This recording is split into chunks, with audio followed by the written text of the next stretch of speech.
Hello friends, welcome back to my YouTube channel government job insiders. और आज हम discuss करने वाले हैं सेंट्रल बोर्ड पोल्यूशन बोर्ड की तरफ से जो रिक्रूटमेंट आई थी साइंटिस्ट और फिर सीनियर टेक्निकल सुपरवाइज़र एमटीएस। यहाँ पे बहुत सारी वैकेंसीज थी। ठीक है, सीपीसीबी जो आपका है। तो इस फॉर्म को आपको कैसे फिलअप करना है ये मैं आज आपको इस वीडियो में बताऊंगी। ठीक है, देखो यहाँ पे डेटा एंट्री ऑपरेटर, काफ़ी सारी पोस्ट थी यहाँ पे। एमटीएस की जूनियर लेबोरेटरी असिस्टेंट है और लोअर डिवीजन क्लर्क है और एमटीएस जो भी अभी मैं आपको बता रही थी। ठीक है, तो वीडियो को एंड तक ज़रूर देखिएगा। जो भी कैंडिडेट इस फॉर्म को फिल कर रहे हैं उन्हें ये पता होना चाहिए कि फॉर्म को जो है वो कैसे फिल करना है, और फिल करने से पहले उसकी एलिजिबिलिटी क्राइटेरिया, उसकी एज लिमिट, उसकी क्वालिफिकेशंस को आप एक बार ज़रूर पढ़ लें। ठीक है, और in case due to administration the last date जो है वो आपको एक बार चेक करनी है। यहाँ पे आपको भरना है। ठीक है, ये रिक्रूटमेंट पोर्टल है। तो सबसे पहले आपको अपनी डिटेल्स यहाँ पे एंटर करनी है। अगर रजिस्टर हो, आप न्यू हो तो न्यू रजिस्टर करना है। यहाँ पे आपको पूरा भी डिटेल्स देनी है। नेम, कैंडिडेट का नाम, date of birth, mobile number, ठीक है, ईमेल एड्रेस आपको फिल करना है यहाँ पे, और अपनी डेट ऑफ बर्थ भी आपको एंटर करनी है और अपना ईमेल एड्रेस कंफर्म करना है। देन आपको एक पासवर्ड क्रिएट करना है, देन उस पासवर्ड को कंफर्म करना है। ठीक है, उसके बाद आपको I am not a robot करना है और उसके बाद आपको इसको सबमिट कर देना है। फाइन। तो आप एक पासवर्ड को हमेशा, जो भी आप फॉर्म फिल करते हो, पासवर्ड को नोट पैड पर ज़रूर सेव करके रखा करो, सो दैट इन फ्यूचर आपको ज़रूरत हो तो आप वहाँ से चेक करो। तो यहाँ पर ये सबमिट करना है, ये सबमिट का बटन है। ठीक है, तो आपके मेल आईडी पे भी आ गया होगा मैसेज, यूज़र आईडी और पासवर्ड आ गया होगा। ठीक है, तो उस यूज़र आईडी और पासवर्ड से आपको अपना फॉर्म को जो है लॉगिन करना है। ठीक है, तो यहाँ से आप लॉगिन हो जाओगे। फिर आपको अगर डिटेल एडवर्टीजमेंट पढ़ना है या फिर अप्लाई करना है, ठीक है, तो आपको यहीं से अप्लाई करना है। ये डैशबोर्ड है और फिर एप्लीकेशन फॉर्म में ये। ठीक है, फिर educational qualification, upload photograph and signature, check eligibility of the post, accept declaration, apply for post and pay examination fees. तो ये सारा जो डेटा है ये आपको फॉर्म में फिल करना है। ठीक है, तो सबसे पहला स्टेप तो ये है कि आपको एप्लीकेशन फॉर्म फिल करना है। यहाँ से आप डिटेल एडवर्टीजमेंट को पढ़ सकते हो। ठीक है, एप्लीकेशन फॉर्म पे क्लिक करेंगे तो हमारा एप्लीकेशन फॉर्म जो है खुलकर आ जाएगा।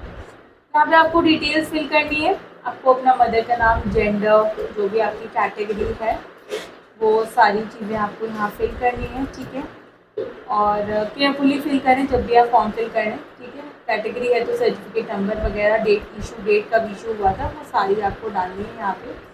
फिर आपको अपनी नेशनैलिटी वगैरह भी, ठीक है, तो जो कैटेगरी में जो भी आप कैटेगरी लोगे उसका सर्टिफिकेट का नंबर होता है वो आपको फिल करना होता है। ठीक है, जनरल में हो, अगर आप अनरिजर्व कैटेगरी से हो तो फिर वहाँ पे कोई नंबर नहीं है। ठीक है, नेशनैलिटी फिल करनी है आपको। ठीक है, अंतर यूआईडी, आपकी जो आईडी होती है आधार कार्ड की, वो आपको फिल करनी है। ठीक है, फिर आपको यहाँ पे परमानेंट एड्रेस लिखना है, करस्पॉन्डेंट एड्रेस लिखना है, पूरा आपको अपना फिल करना है। करंट एम्प्लॉयमेंट टाइप, मतलब अगर आप करेंटली एक्स सर्विस मैन हो, डिफेंस हो या कुछ भी नहीं हो तो फिर आपको पूरा यहाँ पे फिल करना है। और उसके बाद आपको अपना डिपार्टमेंट, अगर आपने इसमें ही वर्क कर रहे हो तो डिपार्टमेंट वगैरह का नाम लिखना है। ठीक है, मैरिड हो, अनमैरिड हो, मोबाइल नंबर, और अपने आधार कार्ड, आपको एक आईडी प्रूफ भी लगाना होगा। ठीक है, फ़ोटो आईडी प्रूफ का नंबर है वो लिखना है। एग्जामिनेशन सिटी की प्रेफरेंसेस हैं, 6-7 प्रेफरेंसेस हैं, तो आप अपने एग्जामिनेशन की प्रेफरेंसेस अपने अकॉर्डिंग दे सकते हो। ठीक है, जहाँ भी आपको पास में अपने एग्ज़ाम सेंटर चाहिए, तो 7 प्रेफरेंसेस हैं, that you have to give the 7 preferences according to your convenience कि आपको ज़्यादा दूर इस एग्ज़ाम के लिए फिर ना जाना पड़े। ठीक है, फिर आपको ये सेव करना है एंड देन आपको नेक्स्ट पर क्लिक करना है। फॉर्म बहुत ज़्यादा टफ नहीं है। उसके बाद आपको एजुकेशनल क्वालिफिकेशन पूरी फिल करनी है। 10th है, 12th है, ग्रेजुएशन है आपकी, तो वो पूरे मार्क्स, ईयर ऑफ पासिंग, आपको ईयर ऑफ पासिंग आपने कब किया है, कौन सी स्ट्रीम थी आपके पास, बोर्ड है या फिर यूनिवर्सिटी का क्या नाम है, वो परसेंटेज कितने थे, सीजीपीए या वो डिवीजन क्या थी, और सब्जेक्ट क्या थे। ठीक है, तो इस तरीके से आपको पूरी एजुकेशनल क्वालिफिकेशन की डिटेल यहाँ पे फिल करनी है अपनी, 10th से लेके पूरी ग्रेजुएशन और आई होप कि ये सब चीज़ें आप लोगों को आती होंगी, ये बहुत ज़्यादा टफ नहीं है। जो सब्जेक्ट्स आप लोग ना 10th में पढ़ते हैं, बेसिकली हिंदी है, इंग्लिश है, मैथ, साइंस, एसएसटी होता है। उसके बाद 12th में जो भी आपकी स्ट्रीम रही होगी, ठीक है, पीसीएम या पीसीएमबी, पीसीएमबी, सीएस, तो वो आपको एक बार देखना है, ठीक है। फिर आपके पास अगर एक्सपीरियंस है तो वो लिखना है यहाँ पे, ठीक है। एक्सपीरियंस यहाँ पे अगर रिक्वायर्ड वैसे नहीं है, बट अगर आपके पास एक्सपीरियंस है तो आप कर सकते हो। देन सेव एंड नेक्स्ट करना है, फाइन। उसके बाद आप सेव एंड नेक्स्ट करोगे, ठीक है। किसके लिए एक्सपीरियंस चाहिए वो भी यहाँ पे लिखा हुआ है, तो आपको इसको एक बार अच्छे से पढ़ना है और उसके बाद ही इसको यस और नो करना है, ठीक है। ये सारी डिटेल्स आपको पढ़ने के बाद ही सिलेक्ट करना है। उसके बाद यहाँ पे ग्रेजुएशन, अगर आपने 12th अगर आपने 12th की डिटेल्स करनी थी तो 12th की डिटेल्स फिल करनी है, क्योंकि तभी फॉर्म एक्सेप्टेड होगा। मिनिमम एजुकेशनल क्वालिफिकेशंस तो होनी चाहिए, अगर ग्रेजुएशन है, ठीक है, ग्रेजुएशन की डिग्री चाहिए आपको इस फॉर्म को फिल करने के लिए। फिर यहाँ पे आप डिग्री चूज़ कर लो, आपने बैचलर्स डिग्री की है, जिस भी फील्ड में आपने बैचलर्स डिग्री की है, तो उस फील्ड की आपने किस फील्ड में की है वो आपको फिल करनी है, ठीक है। किस ईयर में की है तो ईयर को आपको फिल करना है। ये सारी चीज़ें आपको यहाँ पर फिल करनी है, ठीक है। और उसके बाद अगर आपके पास मास्टर डिग्री वगैरह है तो वो भी आप फिल कर सकते हो, ठीक है। और फिर आपको नीचे जाना है, सेव उसके बाद आपको सेव एंड नेक्स्ट करना है, ठीक है। एडिट का ऑप्शन भी आएगा आगे, अगर आपको कुछ गलत लग रहा है, अगर आप एडिट करना चाहते हो। फिर आपको एक अपलोड फोटो करना है, एक अपलोड सिग्नेचर करना है, ठीक है। फोटो और सिग्नेचर अपलोड करना है, जिसमें दे रखा है कि 10 to 50 KB का साइज होना चाहिए। स्कैन करना है फोटो एंड सिग्नेचर दोनों को, ठीक है।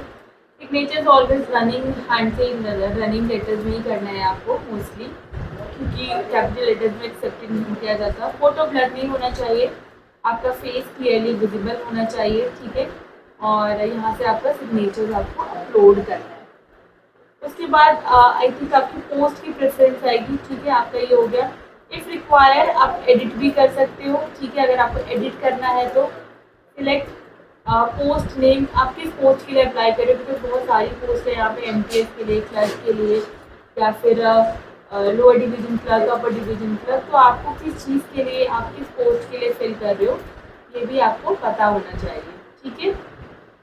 क्योंकि उसके अकॉर्डिंग ही आपका जो एग्ज़ाम होगा, जैसे एजुकेशनल क्वालिफिकेशंस में आप पोस्ट भी देख सकते हो और कितनी सीट्स है, कितने वेकेंट सीट्स है, वो भी आप यहाँ पे पूरा चेक कर सकते हो।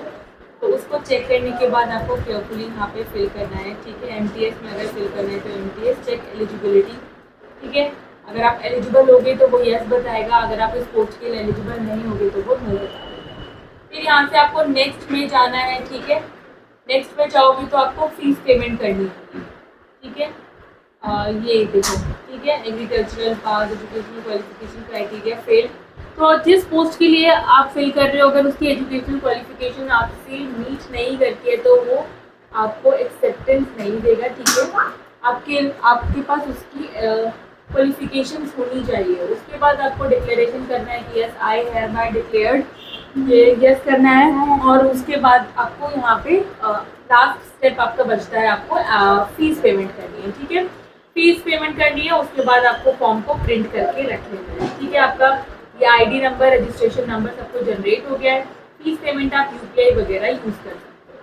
आई होप वीडियो आपको समझ में आ गई होगी कि सेंट्रल बोर्ड ऑफ पॉल्यूशन जो CPCB है, उसका फॉर्म आपको कैसे फिल करना है। फिर कोई डाउट होगा तो मुझे कमेंट बॉक्स में लिख के बताइएगा, ठीक है। I will reply as soon as possible. तब तक के लिए अगर आपको वीडियो की इन्फॉर्मेशन अच्छी लगी तो चैनल को like, share, subscribe and bell icon button को प्रेस करना नहीं भूलिएगा। तब तक के लिए नमस्ते।